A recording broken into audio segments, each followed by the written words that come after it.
Hello, and it's about that time. So I thought today we would make some vintage candy. It's called Divinity. I'm sure a lot of you have heard of it. This is one that Nana used to make, and she called it her no-fail Divinity. So we're gonna give it a try. And get out your saucepan. We're gonna add into that saucepan 2 cups of a regular white sugar. We're gonna also add in 1/2 cup of cold water, 1 little sprinkle of salt, and 1/2 cup of light corn syrup. So we're gonna get this all into the pan. We're gonna give it a mix up, and then we're gonna get it onto the stove. Now we're gonna bring it up to a boil, but we're gonna continually stir it while it's coming up to the boil. Once it gets up to the boiling point, we are gonna stop stirring, and we're gonna let it, we're gonna put in a candy thermometer and bring it up to 250 degrees. And so here we go. That's gonna take a little bit of time, so let me get this on the stove. While we're waiting for that to come up to temperature, let's get on to the egg part. Now we're gonna use 2 egg whites, and make sure you have them at room temperature. They whip up better that way. So we're gonna add those into a bowl. Now we're gonna whip these up until they form really stiff peaks. It's gonna take a couple minutes. Once you have your eggs all into stiff peaks, we're gonna add in about 2 tablespoons of your favorite flavored gelatin. I'm using cherry.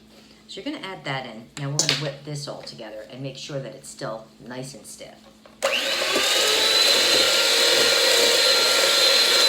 This is going to take a couple minutes. Alrighty, so the eggs are ready. Now for the tricky part. This has come up to temperature. Now we're gonna, if you do it right, it's gonna take about 5 minutes. You wanna slowly drizzle it in while you're also beating it. It's gonna probably take about 5 minutes. So this is super hot, be super careful, but you're gonna carefully and slowly drizzle this in while we're mixing it. Once you have that all added in, we're going to go ahead and add in about a teaspoon of vanilla and continue to whip it. After about 6 minutes of beating, it's still super hot.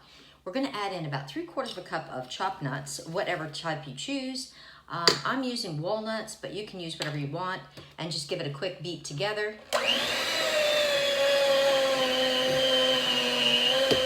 We're just trying to mix the nuts in. For this next part, we gotta work kind of quickly. You need a board with a piece of wax or parchment paper on it. And you wanna take 2 spoons and you want to make sure that they are buttered. You won't have to keep buttering them, but you wanna butter both sides. So it's just as easy for me to spray it. And we're gonna go ahead and start taking out, candy-sized pieces, and go ahead and put them right down on top of the wax paper. So I'm gonna keep doing this because you gotta move fast while it's still warm. This is gonna be so delicious. Alrighty, mission accomplished. I've got them all done. Now you wanna let these set for at least 4 hours so that they can really set up and they won't be sticky. And these, you can either put in an airtight container or you can just leave them out. They won't get sticky. You just really want to let them set up and dry. So it'll be tasty taste time, and I think Meg's gonna really like these. They are pretty and pink. You can make them any color. Like say you're doing a baby shower or something, you might want to do like pink and blue or, whatever. But this is called Divinity. And it's a very, very vintage candy. And it should be very delicious, but I opted to make these cherry. These are cherry Divinity. You can make them different flavors, so I made cherry.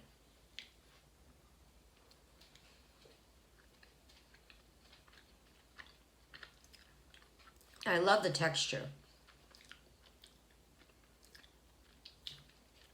It's weird, but not bad. Because you're not used to the texture.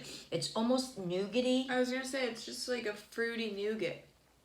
The texture isn't what's weird, it's like that it's fruity. I expect it to be like caramel and chocolatey. And I put walnuts in them. You think they're good? maybe dunk them in chocolate. Everything's better in chocolate, right? Yeah. These are really good though. I mean, you can pick any flavor. You could do them with orange or just vanilla. Or your favorite mint. You could do them with mint. Just like a big, soft, nougaty kind of. Mm-hmm. But it doesn't get stuck in your teeth or anything. Exactly. And they say you can leave them out like in the air and they're not going to get sticky. There you have it. There you go. They have like a matte finish to them. Riveting stuff. Yeah, super yum. Make these. Great for the holidays too. So